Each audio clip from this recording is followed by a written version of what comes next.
Bienvenida, Alexia Ratazzi, ¿cómo estás? Mariana, un gusto estar acá. Un gustazo. ¿Por qué elegiste la psiquiatría dentro de la rama de la medicina? Y mirá, era lo que más me daba la posibilidad de escuchar a otros. Por eso siempre me interesó mucho el tema de la salud mental.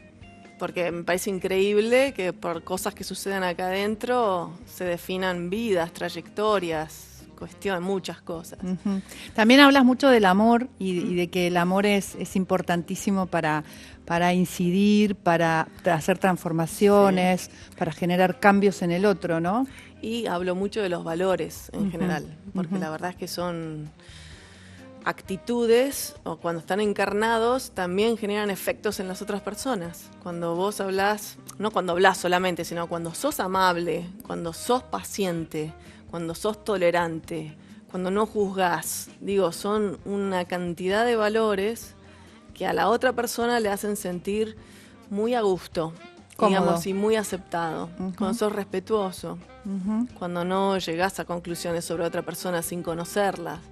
Son cosas que suceden muy a menudo, especialmente en el campo de las minorías, ¿no? Siempre hay tantas ideas y prejuicios y mitos en torno a todas las minorías, y no solo las minorías, porque, este programa es como mujer, ¿no? Sí. Diríamos que somos mayoría, pero sin embargo siempre también hemos tenido prejuicios en contra de nuestro grupo. ¿Cómo esa amabilidad y esa paciencia también puede transformar la relación y el vínculo, ¿no? Es que a veces hay que vivirlo, ¿no? A veces es difícil como explicarlo, pero es algo tan simple como si vos le das espacio a la otra persona y no estás prejuzgando, es automático como la otra persona se siente más tranquila y calma. Y además son cuestiones que si vos sos paciente y sos amable, también tenés más posibilidad no solo de corregular, que quiere decir, cuanto uno más calmo esté, y especialmente cuando hablamos de niños y niñas, más tenés la posibilidad de que estén calmos a la gente que está alrededor. Y además, cuando vos tenés esa disposición, que no tenés prejuicios, vos pensás que no hay límites, digamos, como diría en Toy Story, the sky is the limit. Realmente, el cielo es el límite. Entonces, cuando vos tenés esa creencia sobre alguien, tenés mucha más facilidad para empoderar a ese alguien y hacer que realmente crea esa persona en su propia potencialidad. Decís que es muy importante cambiar este orden de creencias y de valores, ¿no? En la sociedad, que hay que modificarlo, que hay que mejorarlo, pero que hay que mejorarlo desde uno, cada uno desde su lugar. Sí. ¿Cómo hiciste lo tuyo? ¿Cómo hiciste ese esfuerzo, ese trabajo? En realidad, los valores no hay que cambiarlos, hay que redescubrirlos si querés. Para la gente. Sí. Están ahí. Bueno, valores, quizás la prioridad, ¿no? De esos valores. ¿Cuáles son las prioridades? Es la mirada.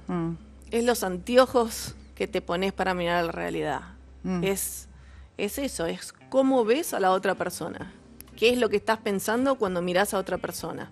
Sea esa otra persona, no sé, distinto a vos, obviamente, porque somos todos únicos. Esta es la realidad. Ahora, ¿cómo hacer para mirar a esa otra persona como única persona y sin prejuicios? Que no es fácil, porque en general las miradas, los anteojos que usamos, y esto tiene que ver con nuestra historia, con las experiencias que tuvimos, con lo que nos enseñaron, lo que aprendimos. ¿Sí? Esto es lo que conforman los anteojos a través de los cuales vemos las cosas. En el Hospital Gutiérrez hiciste tus primeras prácticas y ahí te pasó algo, un encuentro que te voló la cabeza. Contanos ese encuentro y en qué derivó. Sí, de hecho, en el Hospital Gutiérrez, cuando hice la residencia de psiquiatría infanto-juvenil ahí, uno de mis primeros pacientes, imagínate que yo era joven en ese momento, pero siempre igual me interesó mucho el tema de la salud mental y me encontré con un paciente, un pequeño que tenía menos de 10 años, 11 años en ese momento, que era un chico que tenía una condición que se llama síndrome de Asperger. No me quiero meter demasiado en lo técnico, pero era un chico que tenía estas características, que era fanático de los ascensores del hospital. Nosotros estábamos en un 3er piso en salud mental. Entonces, de lo único que hablaba y de lo único que le interesaba, y siempre estaba atento a ver si se abrían las puertas del ascensor o no, y si alguien subía o alguien bajaba en el ascensor. Esto es una característica muy frecuente de las personas dentro del espectro autista. Y y a partir de ahí, la verdad es que me parece que signó mucho mi camino en relación al espectro autista, Yo creo que ya venía interesada desde antes de eso, pero siempre, tuve mucha afinidad con las personas dentro del espectro autista y me he sentido como pez en el agua, digamos, en este tema. Y ahí es un camino que no tiene vuelta. Hablas de condiciones, ¿no? Y no de trastornos ni enfermedad. Son muy importantes las palabras con las que uno define ciertas situaciones importantes incluso para la persona que está frente tuyo, a la cual le decís, ¿es un trastorno? No, es una condición. Siempre. Digamos, las palabras tienen un poder y un impacto y un efecto que muchas veces no somos conscientes. Entonces yo creo que sí tenemos que ser mucho más cuidadosos con las palabras que usamos porque influencian a otras personas. Y además no solo porque influencian a otras personas, sino que, además, primero, para mí denotan posición clarísimamente. Claro. Yo según cómo vos hablás y qué palabras decís, puedo inferir qué creencias tenés o qué mirada tenés sobre un tema. Digo, no es lo mismo hablar de discapacitados, ¿sí?, que personas con discapacidad, o hablar de diversidad funcional. Vos fíjate que son 3 términos que dan una descripción determinada sobre alguien, pero es distinto decir discapacitado, ¿sí?, como adjetivación de la discapacidad de una persona, como te define eso, es un adjetivo, sí, sos sí, un discapacitado, claro, que sos una persona con discapacidad, donde primero está la persona y después, en todo caso, está la discapacidad. Y fíjate con el concepto que hoy por hoy estamos tratando también de usar más, que es el de diversidad funcional. Discapacidad está bastante todavía asociado a hay algo que no funciona demasiado bien. Diversidad funcional, a pesar de que estamos hablando de lo mismo, está poniendo el foco en la diversidad funcional, porque sería el funcionamiento. Sí, que todos funcionamos diferentes, pero sería, que somos, ¿no? Todos y hay diversos. Que ver a cada uno por separado cómo acompañar, cómo ayudar. Es que la realidad es esa. La humanidad misma es una convivencia de diversidades en todo sentido. Y cada uno de nosotros tiene un perfil único de fortalezas y de desafíos.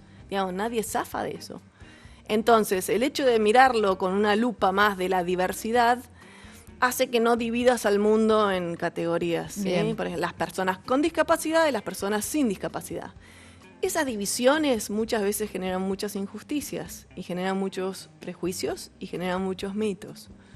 Por eso estamos siempre como tratando de cuidar las palabras que usamos. Y yo creo que siempre es un ejemplo muy importante preguntarle a la persona, ¿cómo te gusta que te llame? ¿Preferís que te diga discapacitado o discapacitada, Mariana? ¿Preferís que te diga persona o preferís que te diga Mariana? Porque yo creo que tenemos que empezar a llamar más por los nombres a las personas. Además, ahí cuando me preguntabas, ¿preferís que te diga discapacitada? Si yo me pongo a pensar, bueno, ¿cuán discapacitada soy en un montón de cosas, ¿no? ¿Cuántas cosas realmente no puedo hacer o no llego a hacer bien?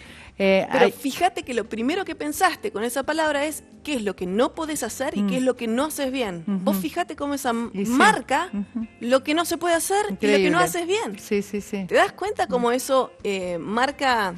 Sí, imagínate un niño, marca identidad, identidad, ¿entendés? Claro. Es una trayectoria. Si todo el día le estás diciendo a un niño, tenés un trastorno, tenés una enfermedad, tenés una patología, tenés discapacidad, sos un discapacitado, sos una normal.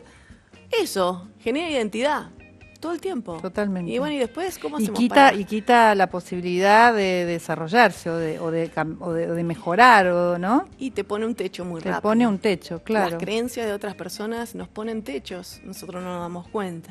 Es un mensaje fundamental, es que los padres, las madres, los cuidadores primarios siempre confíen en su intuición, que si algo no les cierra acerca del desarrollo de un niño o una niña, que sigan buscando hasta encontrar una respuesta con la que se queden tranquilos. Bien. Siempre. Porque es verdad que son los cuidadores primarios, o sea, madre, padre, abuela que queda al cuidado, niñera, docentes de nivel inicial. Digo, en esos primeros años, las figuras que más tiempo pasan con los niños y las niñas son en general los que se dan cuenta de que hay algo diferente en ese niño o niña y les llama la atención. Entonces, cuando alguien nota eso, es muy importante hacer una consulta. Si el médico o el profesional de la salud con quien fuiste a consultar no te da demasiada cabida, muy importante volver a hacer otra consulta. Bien. Cuanto antes es mejor. Intervención temprana, ¿no? Eso es fundamental. Pero fundamental. O sea, es una de las grandes leyes y principios en el campo del desarrollo infantil, es que la intervención temprana es fundamental. ¿Y cómo nos damos cuenta? ¿Qué tenemos que mirar? Como padres, como familiares o personas cercanas. Muy importante. Mira, mucho lo que tiene que ver con lo que llama el desarrollo sociocomunicacional de un niño. Entonces, todo lo que es sonreír, porque un bebé de 6 meses ya debería estar sonriendo, y si alguien se acerca a hacerle caras, te sonríe a la cara. A los 10 meses, si vos llamás a un niño o una niña por su nombre, se da vuelta o te mira. Bueno, la ausencia de eso te debería llamar la atención. Alguien que no te mira demasiado a la cara, ¿sí? Un bebé o un niño o niña que no te mira demasiado cuando interactúan socialmente y que no regula esa interacción social a través de la mirada, te debería llamar la atención. Si alguna de estas cosas alguien lo ve en un niño o una niña, sería bueno poder hacer una consulta. Alexia, decís que a veces el diagnóstico que cierra una mirada, ¿no? Ajá. Puede ser hasta un Pac-Man. Utilizaste esa palabra en alguna de las notas que leí, ¿no? Que puede ser una traba en un punto, crudo, ¿no? Que te come. Que te puede comer crudo un diagnóstico. De vuelta, a ver, un diagnóstico, como otros conceptos, es una palabra, un término. Claro. De vuelta, viste que las palabras, como hablábamos antes, tienen poder, tienen significancia interna. Ahora, el tema es cuando esas palabras o ese término define de alguna manera quién sos, y ahí estamos en problemas. Y esto es lo que pasa muchas veces con la medicina, y especialmente en la salud mental. Si a vos un diagnóstico, si yo te digo, y vos tenés discapacidad intelectual, Mariana, si eso te va a definir, ¿por qué? Porque si yo le cuento a alguien que no te conoce, mirá, ¿vas a conocer a Mariana que tiene discapacidad intelectual? Ya está. Ya está.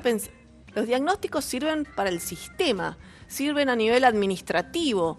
¿Qué quiere decir? Sirven para los médicos que la obra social o la prepaga te pueda cubrir los apoyos que necesitas. Para eso te sirve un diagnóstico. A las personas no. ¿Cómo lograr equidad para digamos, poder atender, apoyar y que todo el mundo tenga información sobre estos niños o jóvenes que están dentro de esta condición del espectro autista? Sí, quizás el término es como accesibilidad. Accesibilidad. Porque equidad, digamos, en realidad es un concepto que se relaciona con darle a cada persona lo que necesita. Sí. Pero cuando hablas, y es muy importante el tema de la accesibilidad a la información, cómo acceder a la información, es muy importante porque es una de las cosas que te permite empoderarte, conocer tus derechos y defender tus derechos.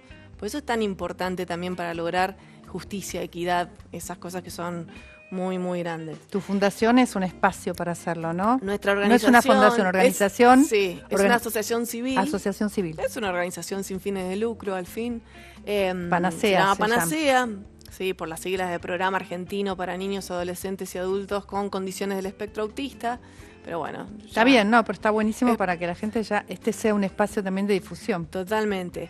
Nos dedicamos, una de nuestras líneas estratégicas tiene que ver con la toma de conciencia, con la visibilización y justamente con esta democratización de acceso a la información. Vos más que nadie sabés que la información, el conocimiento, el saber es poder. Entonces, lo que nosotros queremos es justamente distribuir ese saber, ese conocimiento, esas herramientas, y que cualquier persona, no importa dónde esté o no importa con los recursos que cuente, pueda acceder a esa información, porque eso es poder. Eliminar todas las barreras que tienen que ver con la distancia, bien, más en un país donde todo está como en las grandes ciudades, ¿no? Los especialistas en un tema, y Buenos Aires o las capitales grandes de algunas provincias. Y que no tenga que ver con los recursos también. Claro. Entonces, siempre quisimos eliminar esas barreras de acceso. Falta muchísimo, esto no es, pero por lo menos sí de tener información, por eso trabajamos mucho en nuestro canal YouTube para brindar, y tenemos subido, no sé, más de 150 videos sobre la temática. O sea que ahí se puede meter cualquiera que necesite información. Totalmente, ahí está todo disponible, y realmente nuestra idea es esto. Nosotros queremos empoderar a las personas. Bien, empoderar a las personas, empoderar a las mujeres, ¿no? Este es un espacio que intenta analizar un poco qué es lo que fuimos haciendo, qué es lo que hizo cada una. En ese sentido llegamos a este lugar y lo valoramos, pero queremos seguir, ¿no?, construyendo y buscando. ¿Cuál sería tu aporte en ese sentido para que las mujeres sigamos encontrando nuestros espacios? Bueno, hay muchos movimientos para hacer en ese sentido, pero primero es el autoconocimiento.